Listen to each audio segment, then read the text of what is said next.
E os contratos administrativos? Como é que foram tratados na Lei 14.133? Meus amigos, esse assunto dos contratos administrativos é um assunto delicado e eu acho que é um assunto mal cuidado.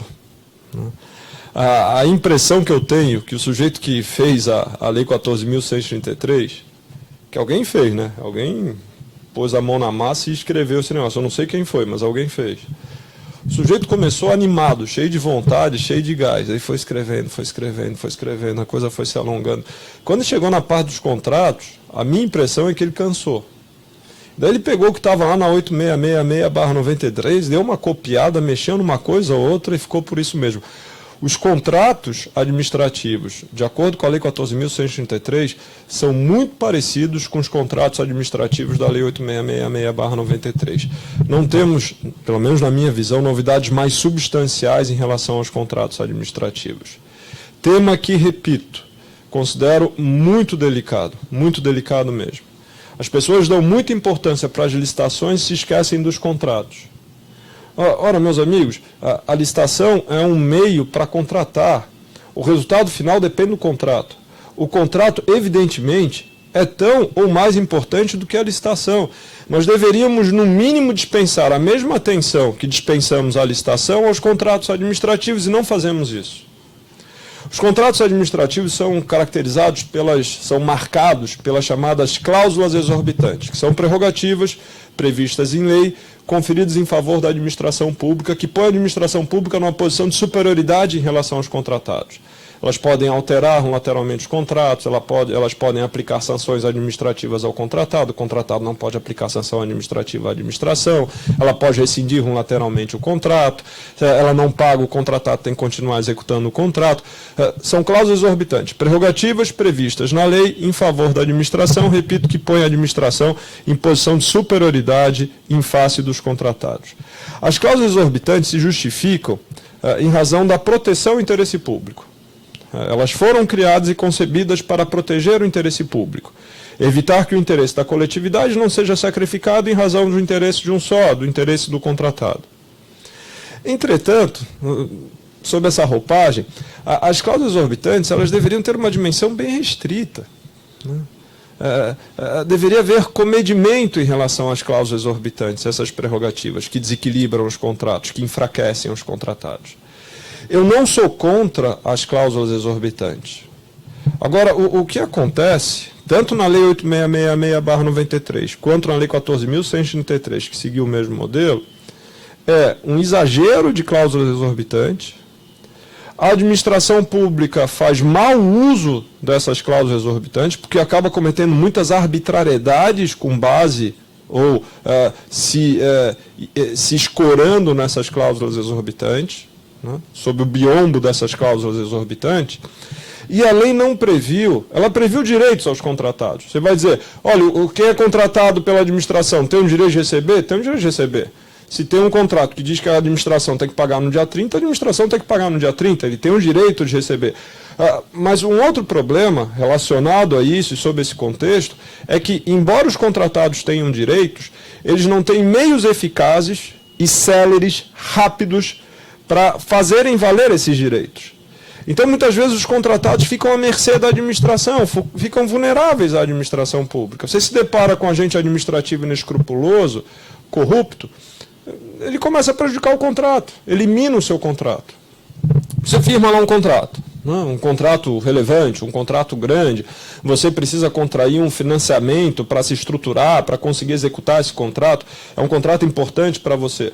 Você executa um mês, tinha que receber lá 2 milhões de reais, você não recebe. Executa outro mês, tinha que receber 2 milhões de reais, não recebe. Olha, esse negócio começa a causar problema, isso pode impactar, isso pode quebrar empresas. Empresas, inclusive, sadias, a depender da situação. Esse comportamento da administração é em tudo censurável. Bom, o contratado está sem receber, que talvez seja o principal interesse do contratado, receber, né, que a administração lhe pague o que lhe é devido. O contratado está sem receber. Bom, o que ele pode fazer para receber? Ele vai entrar com uma ação de cobrança? Se ele entrar com uma ação de cobrança, ele não vai receber isso, olha, não é que não vai receber nunca, mas vai demorar muito para receber. Provavelmente, se ele judicializar, vai demorar mais de que década para ele receber.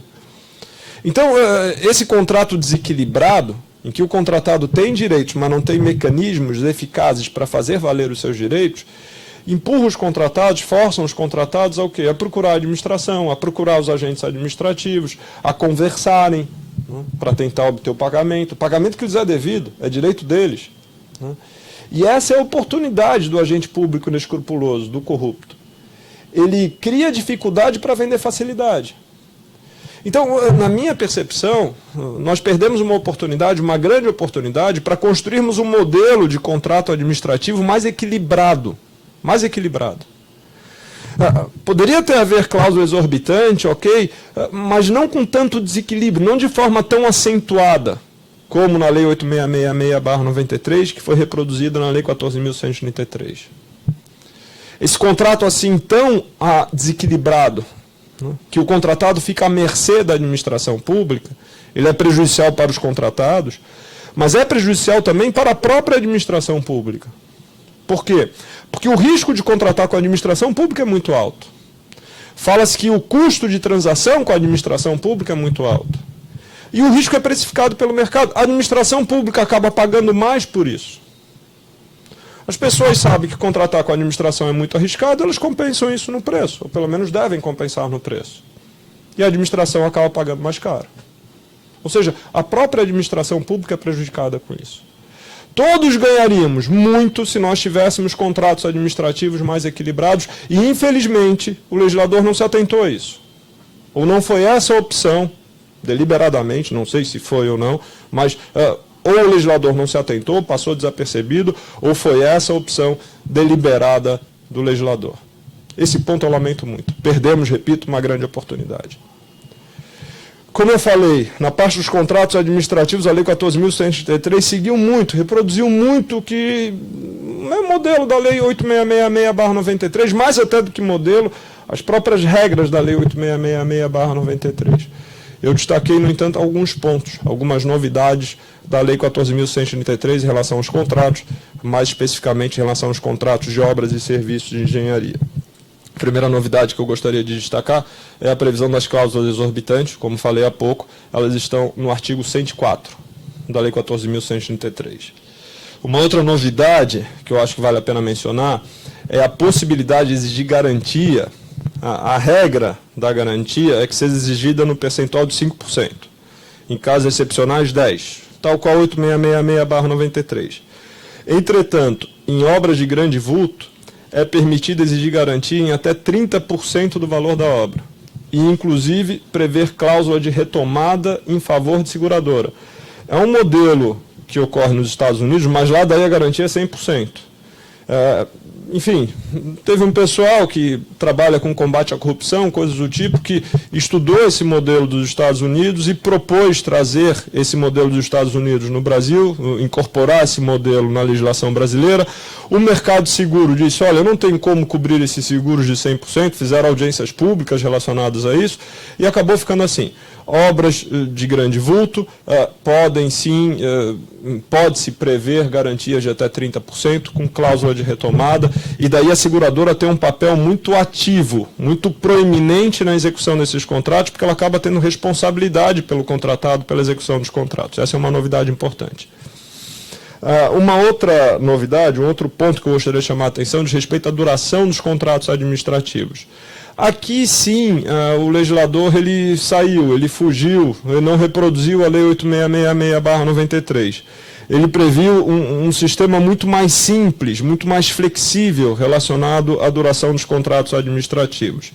Lá na Lei 8666/93, no artigo 57, tem uma regra geral lá que diz assim, a duração dos contratos administrativos está adstrita à vigência do crédito orçamentário. O crédito orçamentário, 1º de janeiro a 31 de dezembro. Ou seja, o contrato administrativo pode ter, em regra, qualquer prazo, desde que restrito a 1º de janeiro a 31 de dezembro. Não pode ultrapassar 31 de dezembro.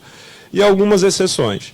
Na Lei 14.133, não existe essa regra do contrato estar adstrito, da duração dos contratos estar adstrita à vigência do crédito orçamentário. A administração goza de discricionariedade e maior liberdade para decidir o prazo e duração dos seus contratos de acordo com as suas necessidades, de acordo com as suas demandas e de acordo com os seus interesses. Há bem mais flexibilidade, mais maleabilidade em relação a isso. Por exemplo, os contratos de prestação de serviços contínuos, e há muitos contratos de engenharia de prestação de serviços contínuos, na Lei 8666/93, em regra, são firmados por 12 meses e são prorrogados sucessivas vezes até alcançar 5 anos. Na Lei 14.133, esses contratos já podem ser firmados de uma vez por 5 anos, sem necessidade de que sejam prorrogados por meio de termos aditivos a cada ano, a cada exercício. Você já firma de uma vez por 5 anos, e ainda por cima, ao final dos 5, é possível prorrogar por mais 5. Repito, de uma maneira geral, há bem mais flexibilidade em relação ao manuseio e à definição da duração dos contratos administrativos. Tem uma outra questão aqui na Lei 14.133, que eu acho bem interessante enfim, eu acho que isso pode servir muito bem para as empresas de engenharia. É a previsão contida no artigo 132 de antecipação dos efeitos da alteração contratual. O que é isso? Você está lá executando uma obra de engenharia de acordo com o projeto básico. Daqui a pouco você vai executando, essa obra não pode atrasar por qualquer razão, é fundamental que fique pronto até a data que foi aprazada, contratada, por quaisquer que sejam as razões. Você está lá executando a obra, está tudo certo, você tem 70% da obra concluída. Daqui a pouco você se depara lá com uma situação, que foi prevista no projeto básico, mas você se depara lá com uma dada situação e você vê que daquele jeito que está no projeto básico é inviável. Não dá para fazer daquele jeito.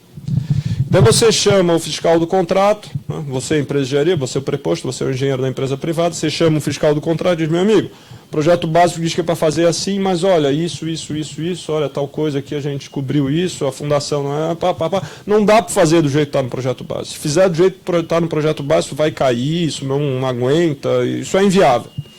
Daí você mostra para o fiscal da obra. O fiscal da obra veio e fala, meu amigo, concordo com você está certo. Do jeito que está no projeto básico, não dá para fazer.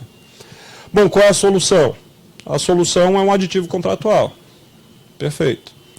E daí o fiscal pergunta, mas como é que vamos resolver isso? Aí você diz, olha, nós podemos fazer um aditivo contratual e daí eu consigo executar assim, assado, diferente do projeto básico, e fazendo desse jeito resolve. O fiscal do contrato diz, meu amigo, concordo com você, é isso mesmo que tem que fazer. Então vamos fazer um termo aditivo. Meus amigos, quanto tempo para ficar pronto esse termo aditivo? Em quanto tempo sai um aditivo? E alguns órgãos e entidades da administração pública é um negócio... O normal é uns 3 meses.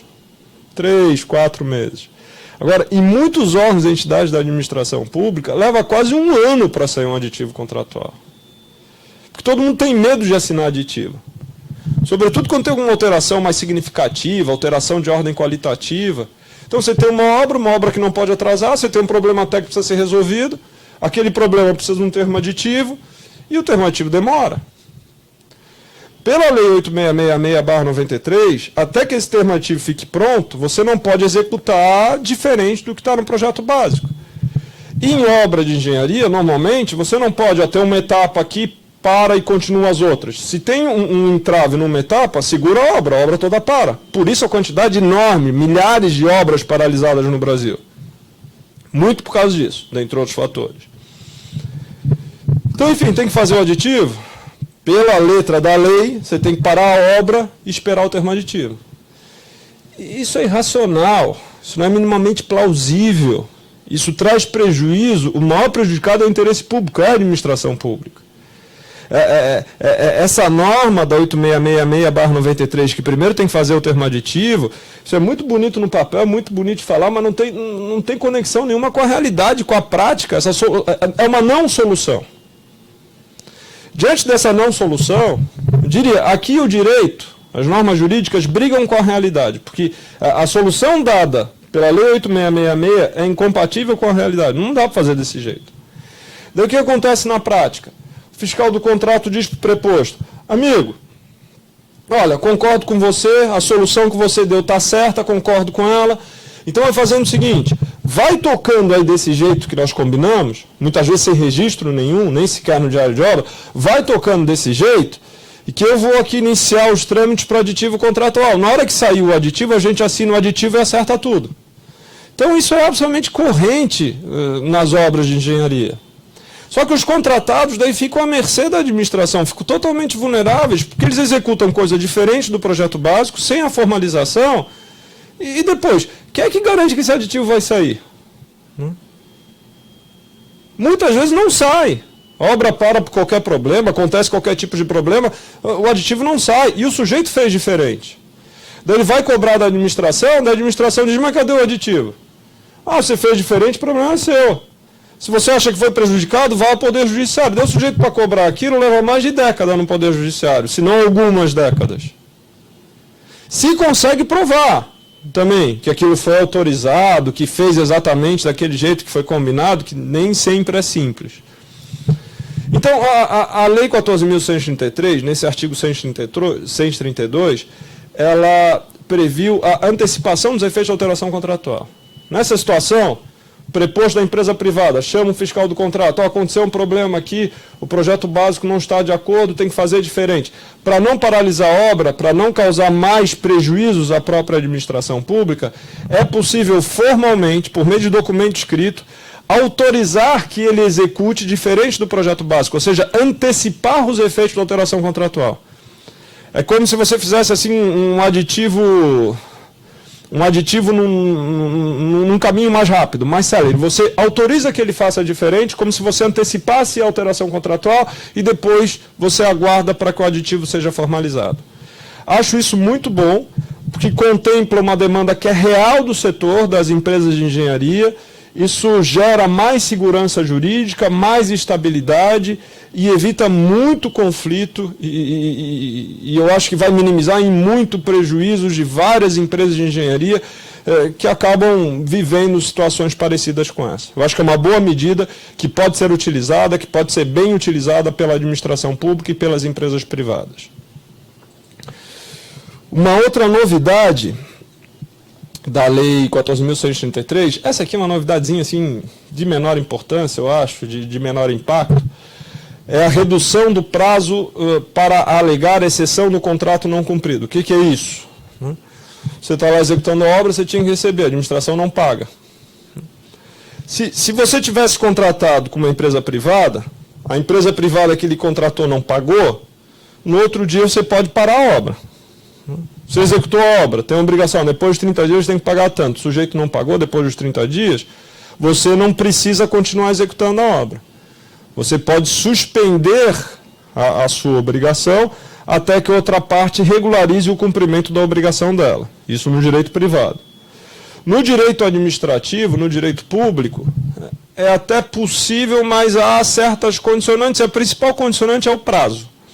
Na Lei 8666/93, você só pode suspender, e se for o caso, pleitear a rescisão do contrato por falta de pagamento da administração, se o inadimplemento da administração perfaz, ultrapassa 90 dias. Na Lei 14.133, esse prazo foi encurtado, de 90 dias passou para 60 dias. Foi um ganhozinho aqui pequeno, mas não dá para reclamar, pelo menos diminuiu o prazo. O melhor é que acabasse com isso.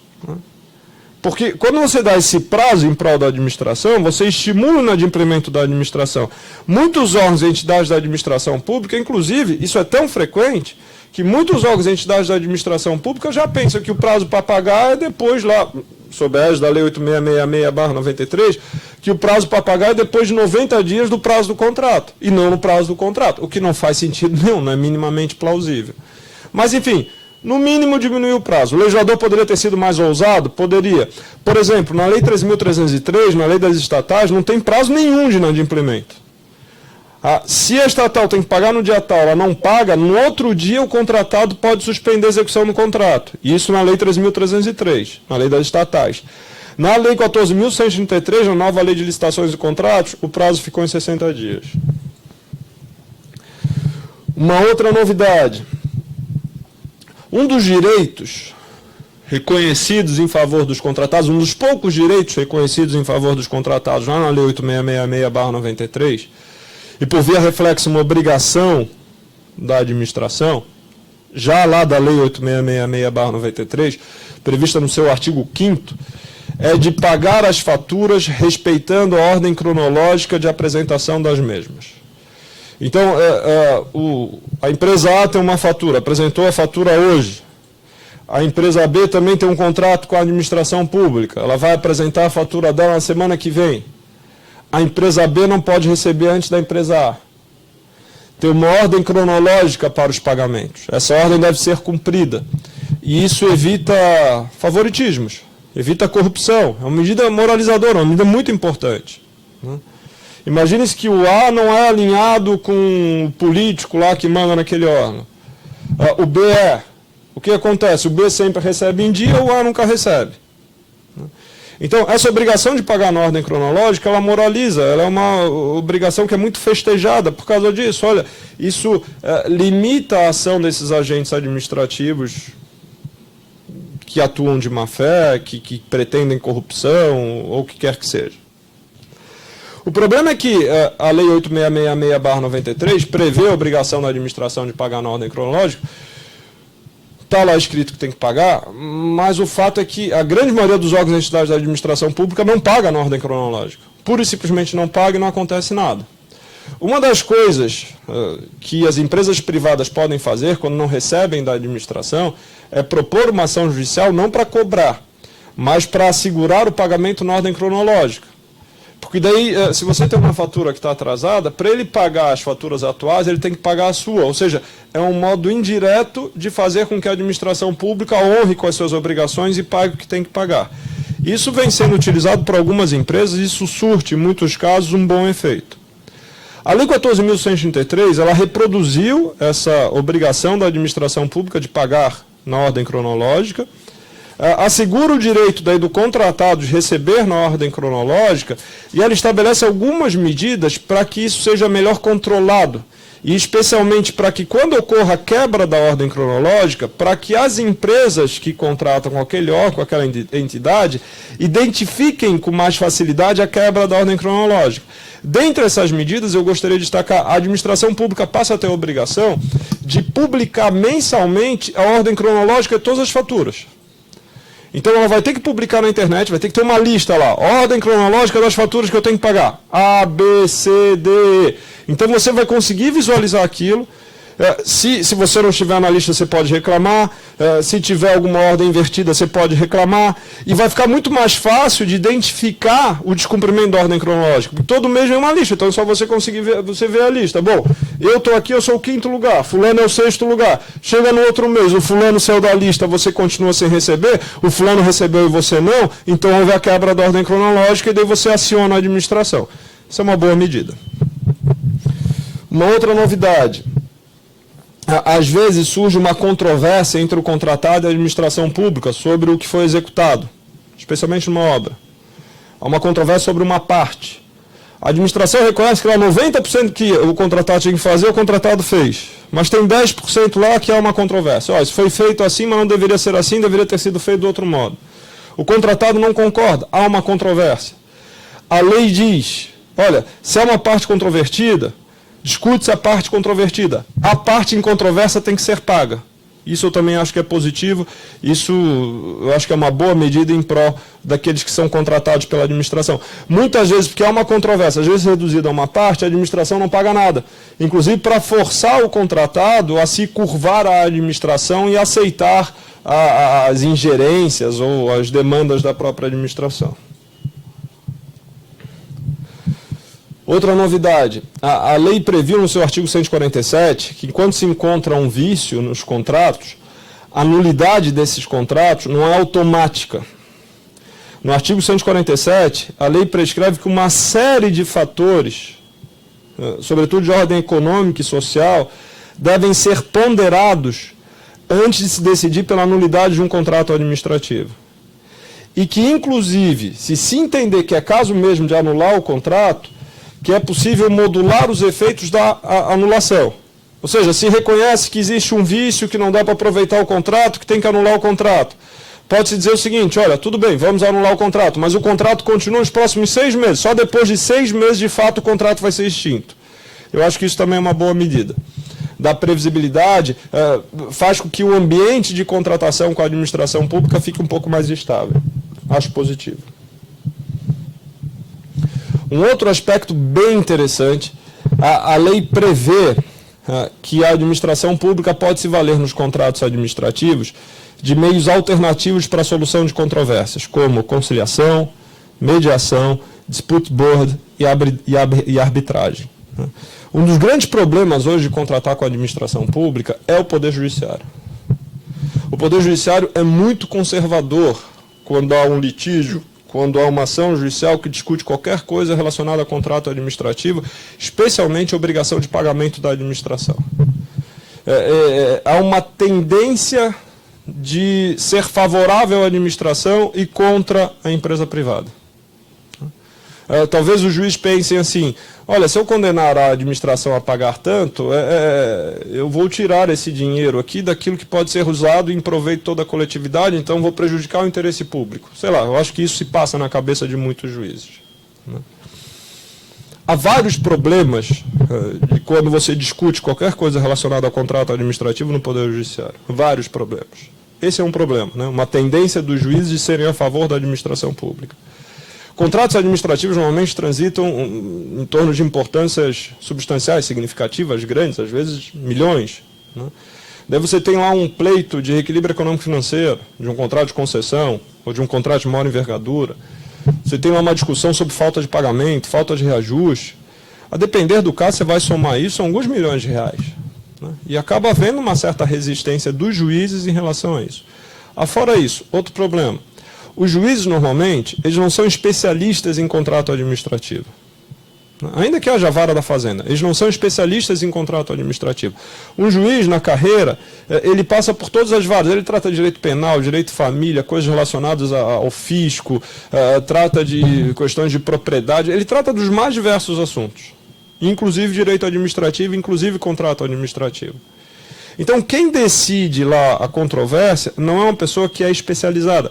Quando você se utiliza desses meios alternativos de resolução de controvérsias, você se vale de pessoas especializadas, que conhecem muito melhor aquele assunto, e, portanto, a solução tende a ser mais adequada à solução desses especialistas. E há um terceiro ponto, há uma terceira vantagem, que eu acho que essa é crucial. O Poder Judiciário, infelizmente, é muito lento. Se você propõe uma ação judicial, por exemplo, pleiteando uma revisão contratual, ou um reequilíbrio econômico-financeiro, ou uma indenização em face da administração, em razão do inadimplemento da administração, essa discussão muito provavelmente passa por questões de ordem técnica. Então, nesse processo vai ter que se produzir uma perícia, vai se discutir os valores, vai haver uma discussão de engenharia, uma discussão sobre a repercussão econômico-financeira com base nessa discussão de engenharia. Olha, é um processo que normalmente leva muito tempo. E daí vai em primeiro grau, depois vai para o Tribunal de Justiça, depois vai para o Superior Tribunal de Justiça, daí você vai cumprir a sentença, daí expede precatório e a administração demora para pagar o precatório, às vezes não paga nunca, às vezes atrasa, às vezes posterga. Ou seja, você demora muito tempo para resolver um litígio judicial com a administração pública. Esses meios alternativos de solução de controvérsia podem lhe oferecer uma solução para a sua controvérsia muito mais rápida. É comum que em 6 meses, 1 ano, as coisas estejam resolvidas. Então, repito, resolvidas talvez de uma maneira muito mais adequada, porque são resolvidas por especialistas, por pessoas que realmente entendem daquele assunto, e normalmente por pessoas que não têm uma predisposição a favor da administração pública, talvez por pessoas mais imparciais do que um juiz de direito, que um juiz da vara da fazenda. O dispute board, a arbitragem vem sendo bastante utilizada, especialmente nos contratos de concessão de serviço público e parceria público-privada, com bons resultados. Não é tudo perfeito, mas bons resultados. O dispute board, o comitê de disputa, ainda não é tão utilizado, mas é muito interessante, especialmente nas obras mais complexas. O comitê de disputa, ele pode ser nomeado, pode ser designado, já quando da assinatura do contrato, e ele acompanha todo o contrato, desde o início, sem que tenha havido qualquer controvérsia, ele vai acompanhando todo o contrato. Então, quando surge uma controvérsia, essa controvérsia é submetida a esse dispute board, e esse dispute board consegue resolver com mais agilidade e com muito conhecimento de causa, porque acompanham o contrato desde o início. O dispute board também pode ser nomeado diante de uma controvérsia específica, não precisa ser necessariamente desde o início do contrato. E o dispute board pode tomar uma decisão que vincule as partes, e daí ele se aproxima até de uma arbitragem, e pode também tomar uma decisão, a depender da vontade das partes, da administração e do contratado, que não vincula as partes. Ou seja, uma decisão que é uma diretriz, que é uma orientação para as partes e para as empresas, para a empresa contratada e para a administração.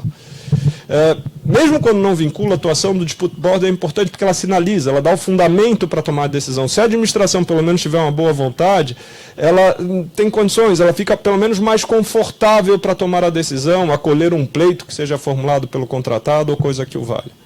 São belos instrumentos à disposição, enfim, da administração pública e daqueles que contratam com ela do setor de engenharia. Pena que na Lei 14.133, tudo isso, especialmente Dispute Board e arbitragem, é uma faculdade.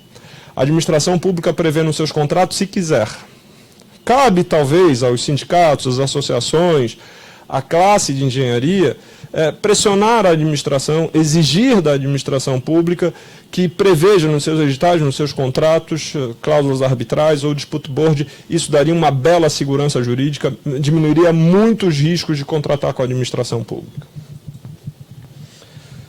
Rumando aqui para o final, duas outras coisas que eu gostaria de destacar na parte dos contratos. Houve uma ampliação significativa das sanções administrativas, né? Não tem uma suspensão temporária, ficou, em vez da suspensão, impedimento de licitar e contratar, prazo até 3 anos em vez de 2. Tem também declaração de inidoneidade, que agora vai até 6 anos. E se previu também em relação às multas, que elas podem ser aplicadas até o percentual de 30% do valor total do contrato, que é uma coisa muito pesada, né? Normalmente se trabalha aí com uma margem de lucro de 10%, talvez até inferior a 10%, e deve você ter uma multa de 30% do valor do contrato, né? Que é uma coisa bastante complicada. Também houve uma ampliação significativa das penas dos crimes de licitações e contratos que foram incorporados ao Código Penal. Então, praticamente todos os mesmos tipos foram previstos, reproduziu-se os mesmos tipos da 8666/93, o que era crime na 8666/93 continua aqui como crime, só que as penas foram ampliadas, as penas foram aumentadas. Então, em relação a isso, a Lei 14.133 é mais rigorosa. No que tange aos contratos administrativos, então, para fechar, pessoal, o modelo é muito parecido com o da Lei 8666/93, cláusulas exorbitantes, contratos desequilibrados em favor da administração, o que faz, com muita frequência, que os contratados fiquem à mercê da administração e, por consequência, que contratar com a administração pública seja muito arriscado. Infelizmente, isso é ruim para o mercado, isso é ruim para quem contrata com a administração pública e é ruim, é prejudicial também para a administração pública, que acaba pagando mais caro por isso. Perdemos uma oportunidade de ter um contrato mais equilibrado, um contrato mais justo. Acho que todos ganhariam com isso. Mas, enfim, essas são as novidades da Lei 14.133. Num plano geral, eu não sou daqueles, como falei de início, que eu não gostei da Lei 14.133. Eu esperava coisa muito melhor. Esperava, sobretudo, que a gente tivesse uma lei que introduzisse um modelo de licitação e contrato que fosse menos burocrático, menos formal, menos engessado, menos desconfiado do que a Lei 8666/93. E a Lei 14.133 reproduziu esse modelo. Lamento muito. E o que me chama a atenção, que me causa até um pouco de... é que há poucos anos atrás, o legislador fez uma lei de licitações e contratos, que é a Lei 13.303, que é a lei das estatais, que não reproduziu esse modelo burocrático. A Lei 13.303 não é burocrática, não é formalista, não é engessada e não é desconfiada. Nós poderíamos ter reproduzido o mesmo modelo para toda a administração pública. No entanto, essa não foi a opção do legislador. Repito, é burocrática, é formalista, é engessada e é desconfiada. Num plano geral, não gosto dessa nova lei.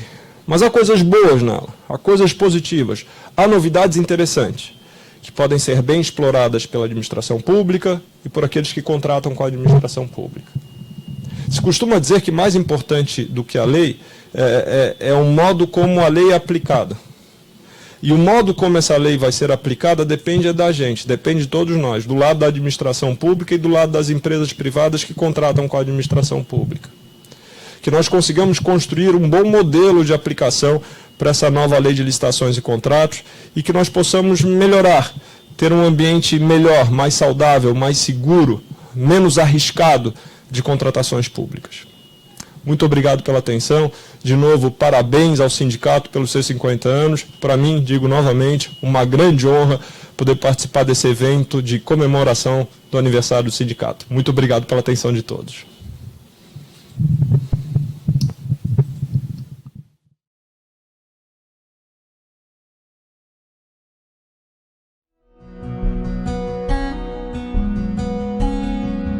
Em 21 de julho de 1971, o SENGE recebeu a sua carta sindical, que foi reivindicada por notórios engenheiros da época que necessitavam ou achavam que havia necessidade de que a engenharia precisa ter uma entidade de classe que os defendesse, porque o CREA ele é fiscalizador.